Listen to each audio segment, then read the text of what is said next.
Deo, thank you so much for joining us today and welcome to the Dice Monday podcast. Thank you very much for having me. Absolute pleasure. Before we get into it, tell me about your 5K race. I saw your sister ran her first race today. How did it go? Yeah, we did a 5K today. Yeah.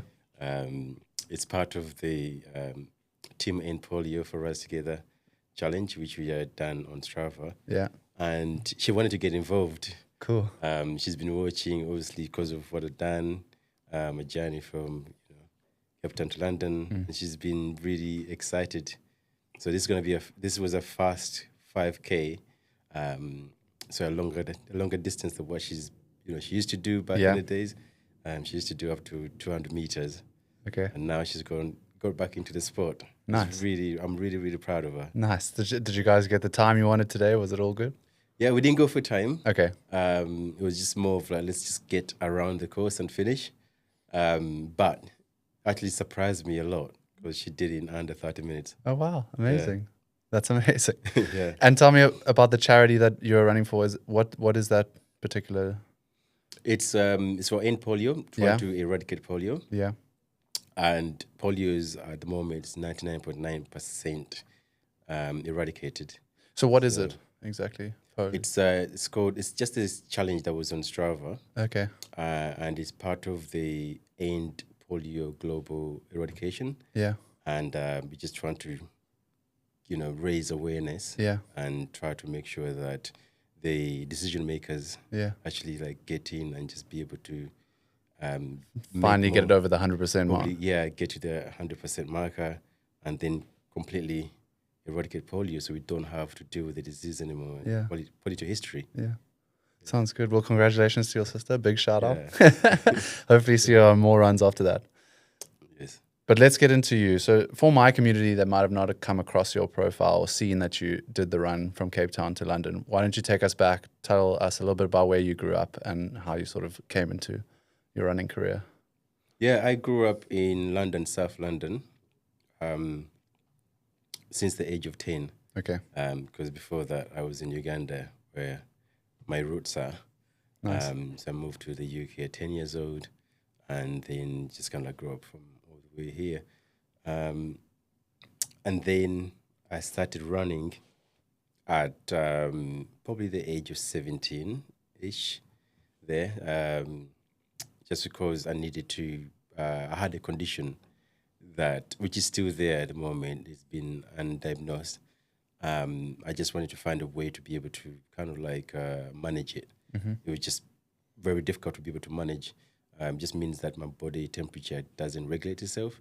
So I get too hot.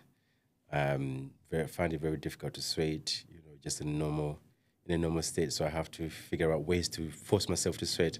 Wow. And then running ended up being the thing that actually made me sweat, and then my body temperature is able to regulate itself. So I don't have issues, especially in summertime, which was the most problematic time of the year or the season. And that's how we all started. Did you find it better in the UK because of the colder temperatures to sort of mediate that condition? No, not actually. Yeah, so it was internal. It's internal, yeah. Okay. The UK temperatures are extreme. From one side to the other. Yeah.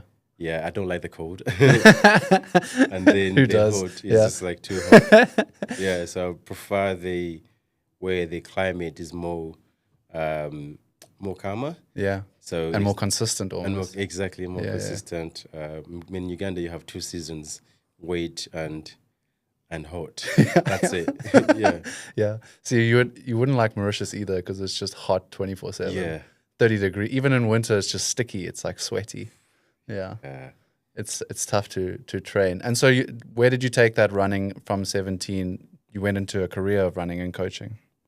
Yeah, I mean, it took some time to be able to get to that point. I was just more of a case of just try to be in a healthy state. So I think it might have taken quite a few years before I could be able to do a bit more running stuff.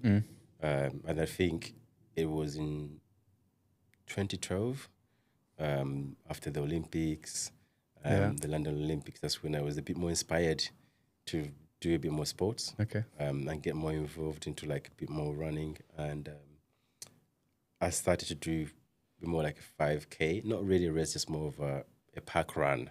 Yeah. And then I just build it up, do Well, 5K for some time. it's interesting because, so did you feel like you had a bit of ultra capability, like to be able to run long distances? Because not everyone can go out and, run marathons on a daily. When you were starting out, did you feel like you had a cardiovascular sort of advantage over other people? Or did you have to work for that? I think I had to work for it. I Yeah. didn't actually even think I would be able to get to a 10K Wow. distance. Yeah. And then I just had to work up, the more I did Yeah.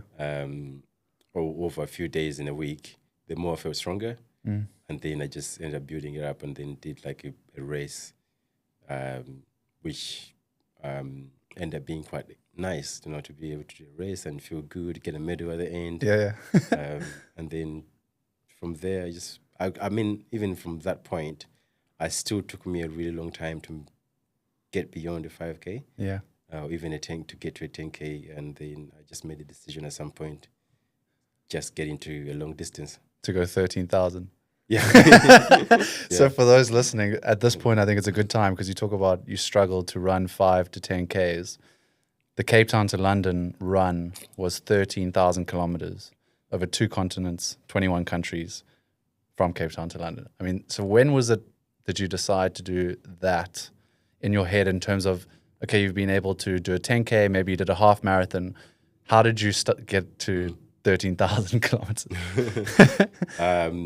This was after, in the pandemic, I did a running streak. Okay. 10K every day.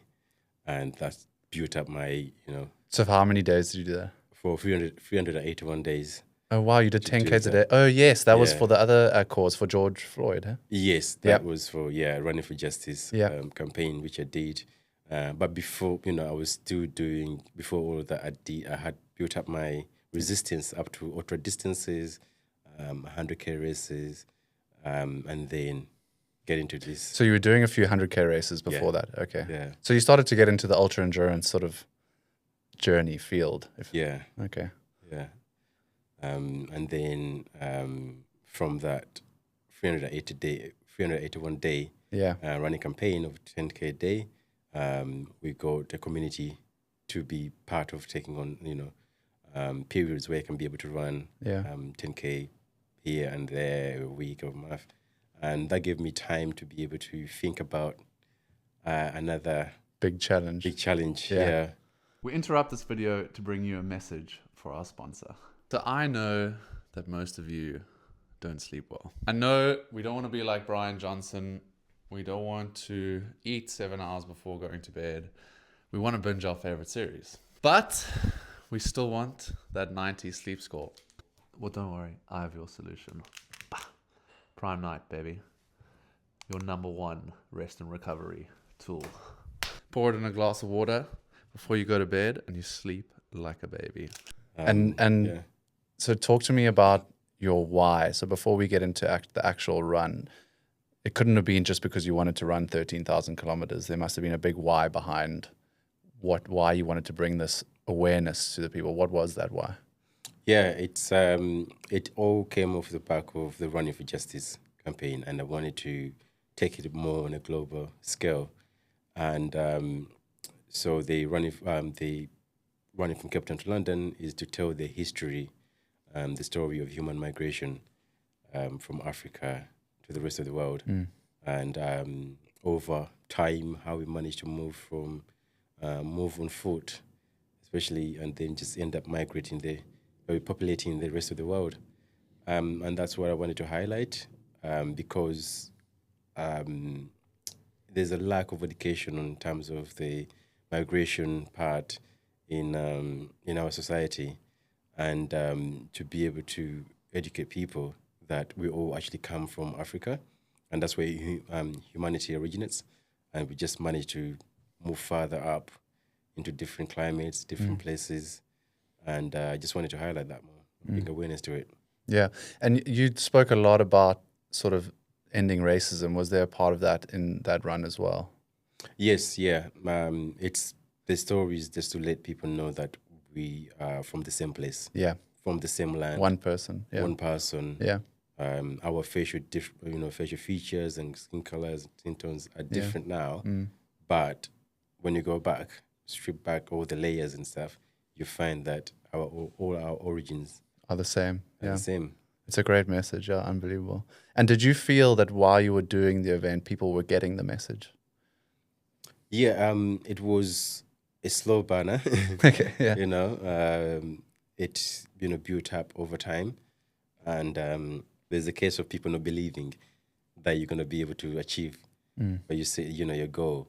So people would just kind of like look and just whatever. Yeah. Like the first 100 days, you kind of like, people are like, you're not going to make it past 100 or. Yeah, and to run 40 kilometers every day, it's a big task. Yeah. It's very difficult for someone to believe that you can do that for over a year. And So was that the target? So let's look at sort of scheduling all the logistics. Did you say you were going to run a marathon a day for as long as you could? Was that the plan? that was the plan going in. Again, was to be able to put it into the 381 days. So from start point to finish, or to finish at 300. So you weren't going to skip a day. Yes, I think you did, but we'll get into that. But you planned not to. Yeah, the plan was not to.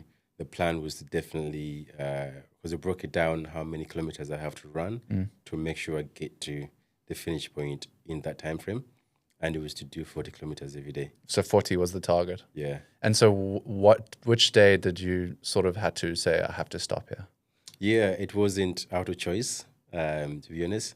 It was more of when I had to be stopped for during when I already started running. I was stopped in South Sudan. Okay. And then that's where the problems occurred. Yeah. And came up. So that's interesting. That's fun. But so it wasn't actually a physical occurrence that stopped you initially. It was actually, the guys at the border or in Sudan, because they were going through a war, they physically said you can't continue. So was there no other day throughout the journey that you had to stop from a physical point of view? It's after that. Yeah. That's when I thought about things, because to be stopped suddenly, it kind of kills the mojo, the momentum. Yeah, it was. I had no choice. I had to rebuild up the momentum, my internal system, to be able to then go again for that distance or that time. So that's when I decided, you know what, I'm gonna have to take some breaks, like a day off every week, and that actually helped a lot in terms of the body. Yeah, yeah. Which country was sort of the most welcoming and receptive to you running? So you started through South Africa and you went through, it was 9 African countries. Yeah. Which country, did you feel like every time you came into a new country and community and culture, did you feel the difference when the people were approaching you and how they welcomed you? Was there a particular country you preferred? It's difficult to say there's a particular country because the changes are so drastic, yeah. Yeah, the drastic is, you can feel it, you can see it. South Africa was extremely welcoming, especially at the beginning, because, to be able to tell the guys there, this is what I'm doing, and then the support just comes all the way. At the beginning, we started at the Long March to Freedom Monument Place. Yeah, yeah. And there we had a big group, kick it off with me. Did they run with you a bit? So we did the fast. I think it was 17 kilometers. Nice. Plan, of course, was to do 40, but the time caught us up. Yeah. And ended up finishing at really late in the evening. Okay. It was already dark, so it's like, okay, the rest of that distance is going to go on tomorrow. Okay. And then you have to balance things out. Yeah. Okay. And overnight, where were you staying as you went through all these countries? Yeah, there was a lot of different places I stayed. Okay. Did you pre-organize all of that? There was a lot of pre-organizing. My team back, here in London were looking at things. Right. Were they kind of planning from the outside? Yeah. So we say, this is the distance we're going to do, and this is where they're going to find somewhere that I can be able to stay. Yeah. Like a lodge, bed and Okay. breakfast, this kind of places, Yeah. hostel. And then if it is nothing, then I just either sleep in the car, or you have to pull out a tent or something. Okay. And then other places where I was given accommodation, people are hosting me. Nice. And then they see I'm coming. And again, kudos to my team who are organizing things in the background and just kind of like making phone calls who's going to be able to help to host me in some places. Yeah, that's amazing. I've got an interesting story for you. So I had my friend on the podcast, and they did a 6,000 kilometer walk from Mount Kilimanjaro back to Johannesburg. But their one caveat was they were doing it themselves, and they had to live off $2 a day. So they did the entire walk with a backpack and a tent, and $2 a day. Wow. And it was unbelievable to listen to because they had to just walk through these communities and people would help them, but without that sort of team helping from the back end, no social media at this time. It was, many years ago, well, just before I think Instagram and stuff was really lifting off. So no one could see it happening. So they were out there on their own. It was an incredible story to listen to, but they just walked, and then some people would let them in, give them food, because $2 a day, I think we're getting them like a packet of chips and some water or whatever it was. Yeah. So and then logistics as well in terms of like route mapping. Yeah, exactly. They're just all on their own. Yeah. I think they pre-mapped the route. They didn't come into any too difficult. I think the one got really sick and they had to go to hospital. I think that was just one where he started to piss blood a little bit and things like that. Yeah. But yeah. But it was an incredible story, quite similar to yours, but with no backing. I'll give you the book. If he's got a book, I'll send it to you. But one thing I asked them as well, in terms of, you're running 40 kilometers a day. I saw you mention you didn't listen to any music. No. What's sort of going through your head, and how are you motivating yourself to just keep going? I'm planning a lot. Is it? Okay. It's a constant planning process. Yeah. You're constantly looking forward because, finish one day, that one day hasn't finished, but you're already thinking about the next day or a week ahead. So either there's a national park coming up. How are we going to get through the national park? Is there wild animals or is there that danger coming up? So we need to, as I'm running, I'm trying to process this and see how I can be able to, troubleshoot that. Yeah. Yeah, that's what's just going through my head. Just almost the logistics all the time. So it kind of takes away the pressure of the running. Because, when you go for a long run, you get tired and you feel your legs and your mind, you're trying to push yourself through. But there you've just got too much to think about. Your surroundings are just different every day. Yeah. And that was tough. Yeah. That was tough to be able to constantly, it's changing the terrain. Yeah. Constantly changing. You're not sure what you're going to be waking up to tomorrow. Yeah. You're not sure what, what comes next. Yeah. And let's cross over into Europe. So how do you cross over, by the way, at the top of Africa into? We end up going to Egypt. Okay. Just because the other areas to get to the top, initially you're supposed to go to Algeria, but there's wars. Well, that's around. Where the hardest geezer also struggled the most, was he had that whole issue that they finally gave it to him at the end. Yeah. And because of those wars, we were forced to go to Egypt, which was actually fantastic.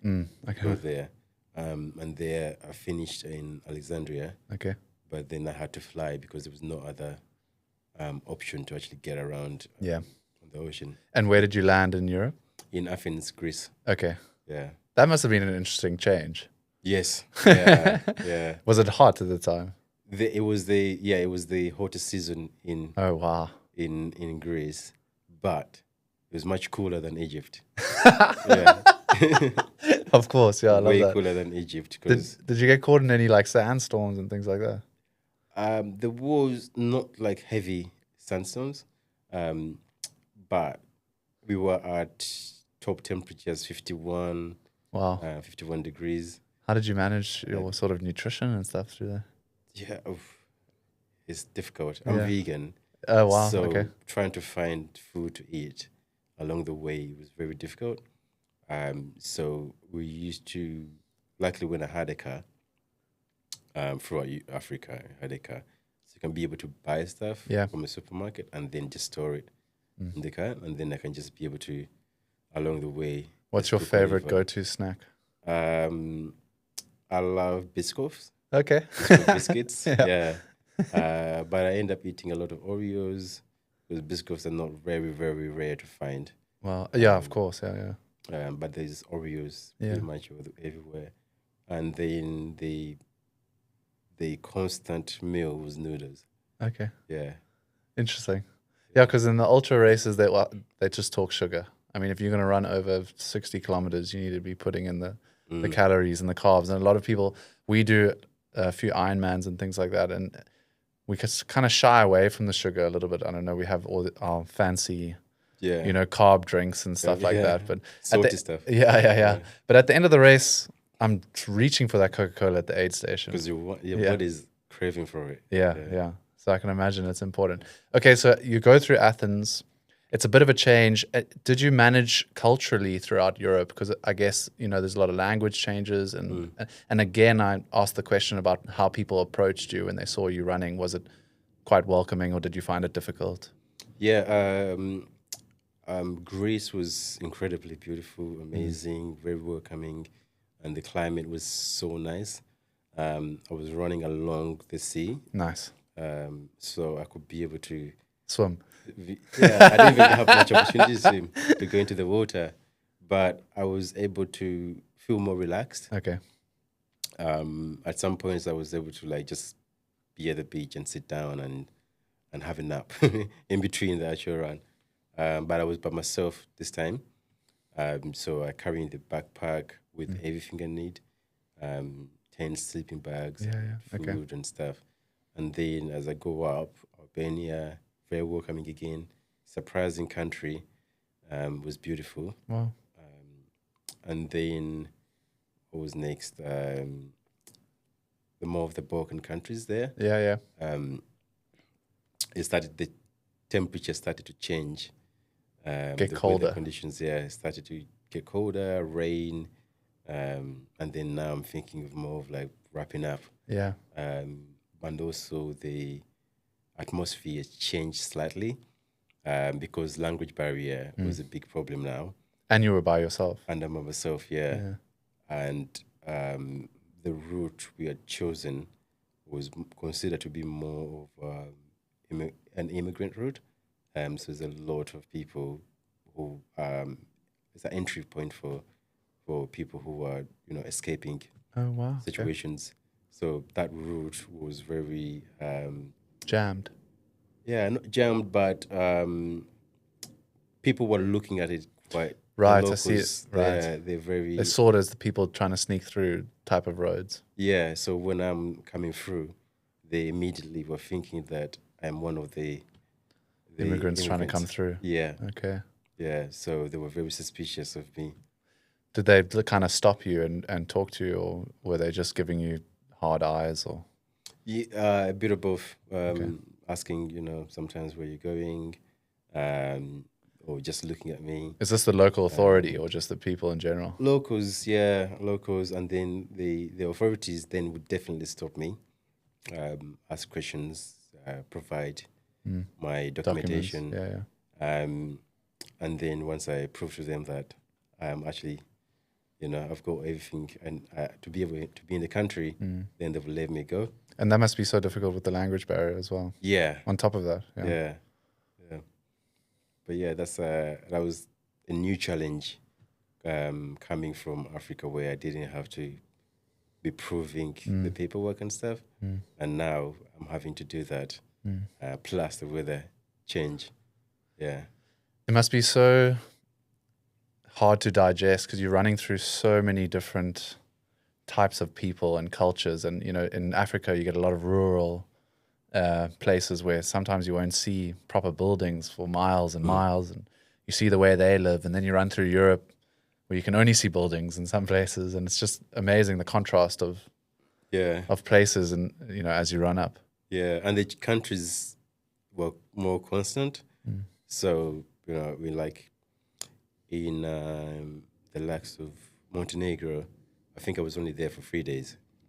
And one day was the actual day within the country. One was to enter the country And one was to in exit. and one to exit. Yeah, and that's how fast the changes were Yeah. in Luxembourg. I literally from one end to another, one run, and that was it. Yeah, because it is only about 40 kilometers Yeah, in even size. less. Eh? Yeah, Oh, wow. yeah. So the change was happening so suddenly, and also the languages. Yeah. Well, in Luxembourg, they have their own language, They have their own Luxembourgish. yeah, Yeah. yeah, and to like, whoa, I can't keep up Yeah. because in Africa, I was able to pick up a few words that actually, helped me to get through the countries. I can speak to some people, but then this time, that was really difficult to do. And then again, food change. One point, I'm like, I've found a good type of meal I can be able to eat, and then I know in 2 days It's gone. it's gone. Yeah, I yeah. won't be able to have that anymore. I need to find another one to have. Yeah. Yeah, So it's like all these little challenges making the big challenge even harder. yeah. And at this point, you're getting towards the end of the run where you're physically starting to feel quite drained. And at any point, did you feel like the loneliness hit in at all? Yeah, it came in Europe, the likes of Bosnia, Croatia, these areas felt more lonely because I had 40, 50 by myself in very rural areas. So where there was nothing around either. There's nothing around, Yeah. for some time. And then I'm just like, I just need to get through the day. Just get through the day. I'm not talking to many people as well because I can't be able to speak to people. Yeah, and very rarely I find someone who speaks English when we have a chat, and then that's it. It's done. Carry on because there's no stopping. Is that the next day you have to move. The next day you have to move. So you can't really build any kind of like connection with someone, even though you find them and they speak the language and they can be quite welcoming. The next day, you can't stick around. But once I got into Slovenia and going upwards, then I got all the support and being welcomed and people were meeting me. Do you think that's because your message was sort of getting a wider audience by that stage? So people were actually, because we spoke about it earlier, how people were just like, oh, he's not going to make it. It's just noise. Like he's not actually going to do 13,000 kilometers. But when you start hitting those countries and now you're at the top of your line, did you feel like people were like, oh, he actually could do this? And then the message got out there faster and faster. Yeah, I think the closer I got to the finish, it's like, oh, okay. He's probably like, this is the final stretch because Europe was meant to be the easier part. Yeah. So it's kind of like... But now everyone wants to get involved. Yeah. They didn't want to get involved in the first 50 days, you know? Yeah. And I had more friends throughout this side of of Europe, being part of Adidas runners. Okay. You have in the main cities, there's a lot of groups and communities. So there's more connections and be able to talk and see who do you know, who can help. And it's much easier to be able to go across the countries. With people to communicate with. Yeah. Yeah. And we knew that was going to be the case. Okay, so right. So how important is it to sort of have your why ingrained in yourself, especially in those moments when you're going through those rural areas and you're by yourself and you're lonely, to not give up? Your why has to be, Yeah, it has to be very strong. It has to be unshakable because everything feels against you in a way. And also having the community supporting you kind of like, support, gives you that energy that you're lacking. Because sometimes having the why might be able to makes you determined not to fail, but it can only go so far as well. So having the external support and people who can be able to say, look, I've got your back, just get to this, or just get to this city, and I've got, I've got accommodation for you. Yeah. Don't worry about that. And then you just be able to push for that point. It's taking those little pressures off you that you Yeah. had to worry about before. Yeah. They'll provide the food, somewhere to sleep. Then you have less stress. Less stress, less planning. Yeah. And as we talked about with the team, and they're doing the work in the background to try and get as many people as possible involved. I also then we had more support from the PR company that was able to really push the message out and be seen by many more people. And let's crossing the finish line. How was that for you? It was the most incredible experience. Really? Okay. Just knowing, firstly, is that I've made it to the destination and I've achieved the goal. And then knowing I don't have to wake up in the morning and run go again. Yeah. It's like, that's it, I'm done. And then I had the whole community who were able to come during the time where most, it was during Christmas period. Most of the people would have gone back home, but I had a big number of people, supporters that came out and do the final part of the UK with me. Oh, yeah. Nice. And then I had my family who were there, which was a surprise, but I also knew they were coming. But it was a big surprise for my mom, who came and did the finish point with me. Amazing. And that was really extremely emotional and uplifting. And I want to talk, because now, in that moment, it must have been, like you say, uplifting and a lot of energy. And did you find, as the days went on, that there was a big up and then, there was a down, almost like a post-race? They call it post-race depression. It must, because it was so intense for so long. After the fact, did you feel that sort of come down?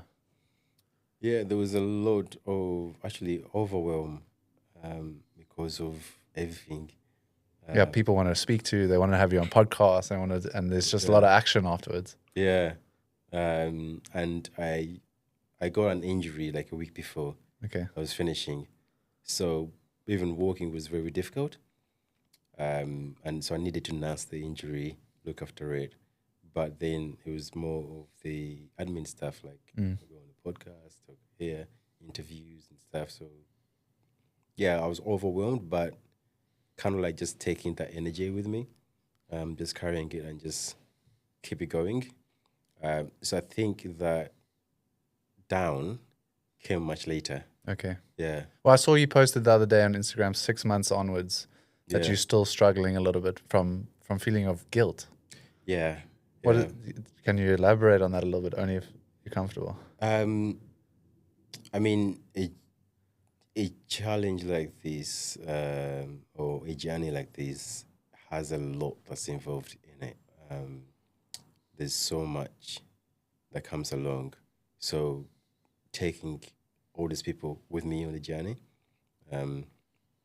so ending up in prison and doing all the other things that happened along the way, it's like it created a lot of stress for family, loved ones, and people supporting me, and that is something I carry because I'm very empathetic. So I feel that, and I think knowing that I've took people on the journey and created so much stress for them, it's it lingers. The guilt lingers around. Okay. For some time. Yeah. Interesting. But I guess they feel the message that you were trying to drive, and they were on your side, so they carried that stress with you as well. Was it also just stress of how you're doing, the safety, all that type of thing over the, how many days? 18 days. 518 days. Yeah, it's a long time. Yeah. It's a long time to be sort of in the middle of Africa running along the road. Yeah, and the fear of safety is a big thing. Yeah. Interesting. I wanted to ask you, so the message, obviously, because I watched something the other day where you were speaking on a podcast, and you said you wanted to be remembered as someone that fought the battle of racism, or brought racism to an end. Do you think 6 months down the line, after this event, as a society, do you believe that we're moving in the right direction with racism? Have you seen improvements since you started this journey, even pre the 318 for justice, going back since you started this journey? It's kind of difficult because sometimes it's like you're going in the right direction and then all of a sudden Something happens. Yeah, it goes backwards. So you do the work and you feel like you're 2 steps forward, but then all of a sudden it's like 3 steps backwards. So I think there's more awareness, more people are understanding like of how they talk and their actions and those little nuances that create, those racial injustices and racial problems and biases as well. So on that front, I think we are moving in the right direction. However, I think we need to take more action. It's good to do a protest, but how long does that protest last? Because normally a protest lasts for a weekend or a week. And then it gets forgotten. Yeah, and then we move on. But what can we do in the background to put in systems? Yeah. I mean, I think the Premier League they're quite active on a consistent basis to keep racism out. But it's amazing, like you say, you get these little moments where you'll watch on TV, the fans, will be speaking to the players on the pitch and they'll be racist towards a player. And it'll be clear and obvious, and then the club will try and sort it out. But it's just amazing that still happens. Yeah. I mean, I'm obviously from South Africa, from Cape Town, I've witnessed it. Exactly. But I would say, I mean, from a biased point of view, that there is more awareness than before. And I think that big movement in America as well created a big change in people's mindsets. Yeah, it created a change. It was a shame, had to lose lives for that. Absolutely. For that to happen. But again, now they've gone backwards. It goes back to that 2 steps forward and then 3 to 5 steps backwards. And then, we need more action, the likes of the Premier League, ensuring that when something happens, they take action. Really take hard action. Because it's the only way that we can be able to change things. Absolutely. Yeah, it's always been, a difficult topic, but something that we should continue to work. It's going to be a never-ending continue to work on. We just got to keep moving forward.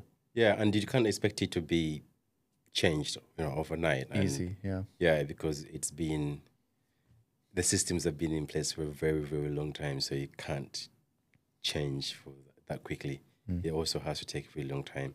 So it's more of the understanding and learning over time, and then those little actions will start to create big ripples.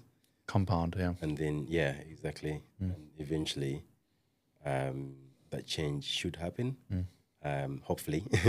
But I believe that we are working towards it. So that's why I say I don't want to be remembered as a person who ran from Cape Town to London, but a person who worked towards ending racism. And if you are all working towards that goal, it will happen at some point. And it will bring positive change. Yeah. In some way. Yeah. So talking about that, what's next for Deo? What is next? Because I know you can see by your profile and your personality that you want to constantly help others and you want to, keep pushing for change. So I know there's something next. Yeah. I think at the minute it's more of what I can do in terms of the putting the message out there. I still plan to write a book. Okay. I still want to be able to get a documentary out for this, Cape Town to London, and also to be able to work on other things as I go, because at the moment I have a lot of issues within the body. Okay. To run, fix and repair and work towards the system. Well, I would think if you run from Cape Town to London, that's the knees gone. Yeah. You don't get to Yeah. use them again. Yeah. Yeah, I mean, they held up really well. Good. Um, but also that's also the work I did before. Yeah. So now I'm already running. I've done quite a few distances, like up to 32.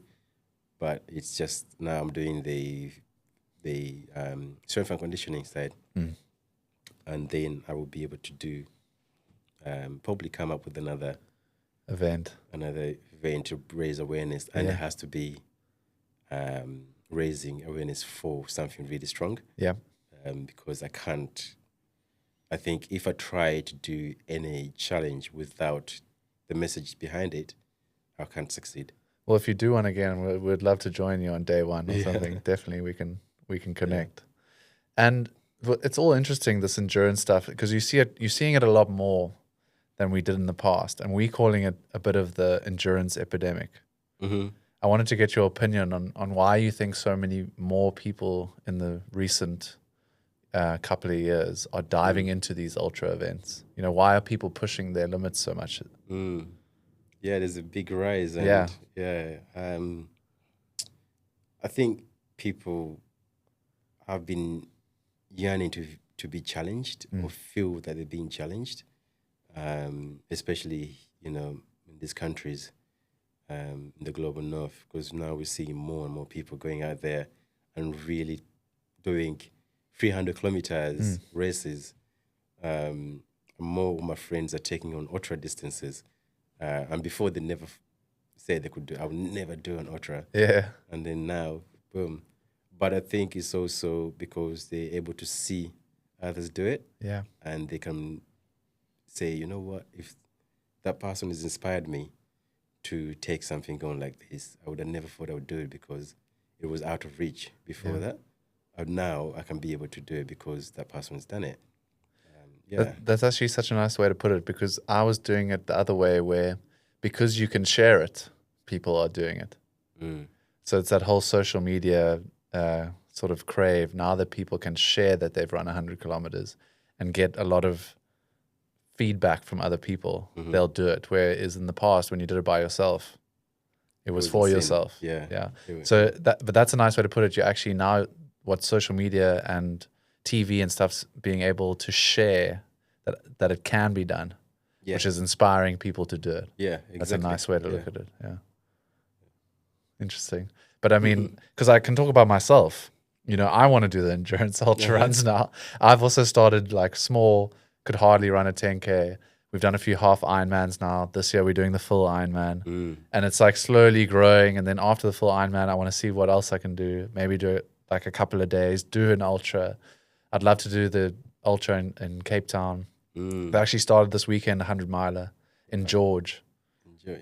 Just by Plettenberg Bay, by Neisner there.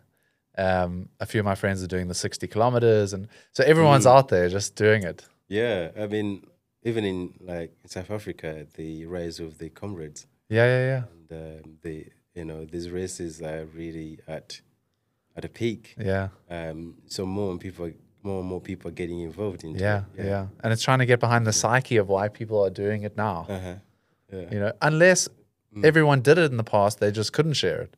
You just couldn't see it. Yes, exactly. Yeah. The rise of social media means that you can be able to put out a message and share it more often. Yeah. And before, obviously, ultra distances and ultra runners, the whole point was that you just run and you build that resistance, and it's not about putting it out there for everybody to see.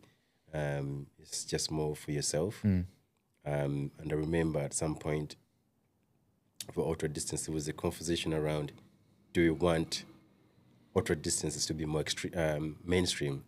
And a lot of the OG long distance runners, they were against it. But now I think that's changed, and their mentality has also changed, because maybe we can't kind of prevent this from. We can't keep it to ourselves almost. We can't keep it to ourselves.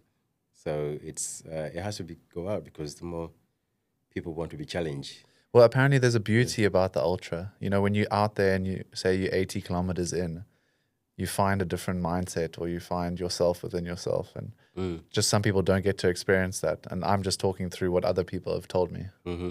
I mean, you would know best. But. Yeah. Are you done the Ironman? No, well, I mean, just a half. That's no ultra. I mean, I'm talking distance. You know? Yeah. Maybe the full Ironman might Yeah. put me somewhere in a dark place. Uh-huh. Yeah. Yeah. I think it's also quite similar to the full Ironman because it's go for quite some big distance, but obviously Yeah. the change of sports Sport, maybe it changes the mindset, but no, with ultra distances, because you run for so long Also by yourself. and by yourself, so Yeah. sometimes you have to somehow, go into yourself. Keep yourself active almost, like keep your brain stimulated. Yeah, figure out ways to be able to do that. And it creates problem solving, you become more of a problem solver. Yeah. And that helps with understanding yourself. Yeah. And then that's what gets you to that point of like, you know what, I know myself better. And because I managed to solve a problem of niggles and Yeah. all these things, the mental barriers, hitting the wall. I've yeah. definitely hit the wall. Yeah. The second half Ironman I did, it's and you can't stop. Especially, I mean, that is a short distance, so it's different because I speak about this a lot. Ross Edgley speaks about how you use gratitude to get you through long distances, rather than that like shouting at yourself and that oomph. But in those short distances, you can say, "Come on, keep going. Yeah. You're stronger than this." But that raises quite a lot of your heart rate and like. So it actually would tire you out if you had to go over a really long distance. So they use gratitude and they say, "I'm so glad to be here." And I've actually tried it. You feel like it gives you energy, but at a lower intake, at a lower heart rate. It's quite amazing. Yeah, and that's it. You learn more about your body rather than because they're more of like shouting yourself and it's like, "Come on, you gotta get through this. Only this much to go." It's like you can't say only 50 kilometers to go. It's like you got 50 kilometers to go, so that's mentally. You'll break yourself. Yeah. So it's more of like calming. Yeah. Find yourself a bit more at peace, and knowing that internally, if you hit the wall, for example, what you need to do to get out of that. Like you need to eat food. You need to drink a sweet drink to like get the sugar levels up, and so you or even have a sit down for like 5 minutes. Or have a sit down, exactly, and then go again. So there's actually a race that's happening now. Do you know a guy on Nick Bear and BPN Nutrition? No. He's quite big on YouTube and stuff. It's Texas, America, but he's got a race this weekend called Last Man Standing. So it's an ultra until the last man is standing. So there's no distance. It's a 4.2 mile lap. Oh, is that a backyard ultra? I don't know if it's the same I think thing. they're kind of like backyard, those ones which are it's just small loops. Yeah. And you've got an hour to do 4.2 miles, and then you go again. And then you go every hour, you start again until the last man standing. I think that would mess up my mind. It must be crazy. Yeah. Okay, I want to ask you, we always ask the guest at the end of the podcast, basically for a message for our community, to the people that are struggling to find their prime self at the moment. What would be your message to them? Okay, interesting. You can take them. We like to put the guests on the spot. Yeah, it's quite interesting because there's so many personalities as well. Yeah. I also think there's a lot of pressure to feel like you have to push yourself to get out there and do something because you see people, especially on social media, it's like, oh yeah, I did 50K and then the next weekend I did another 50K. And you may feel like you're not worth being able to have that energy or be able to go out. So I would say that sit in it, sit into that, that feeling of not feeling motivated, and don't run away from it. Just embrace it, and find little things, like small goals to tick off. You definitely know that my motivation is lacking. So what other ways can I be able to find motivation?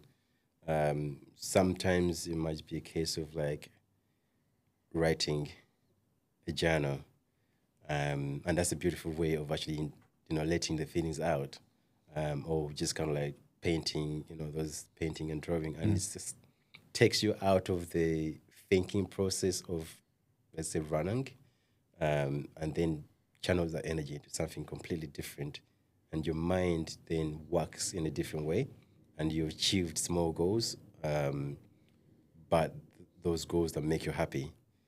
I mean, I love to cook, for example. So sometimes I would just cook, a really nice meal. Yeah. And I'm just in that kitchen, in that zone, and I'm enjoying that part, And I know that that food is going to help me to get to build up the energy and be able to run in a big distance. Yeah. It's just kind of like sometimes taking yourself out of the situations which makes you nervous or lacks motivation, and just channeling that energy somewhere else, but not avoiding that side of the emotions. Beautiful. That was amazing. I didn't want to interrupt you, but I also use cooking as my little escape. Yes. When I get home after work, it's one of my favorite little 30 minutes, a little bit of music, and it does just clear my head. Yeah. It's an amazing thing. I love it, yeah. Cool. Well, thank you so much for coming on, Deo. That was an amazing conversation. I truly enjoyed it. Thank you very much. And I'm glad. Can't wait to share it with everyone else. Thank you. Okay. All good? Fantastic.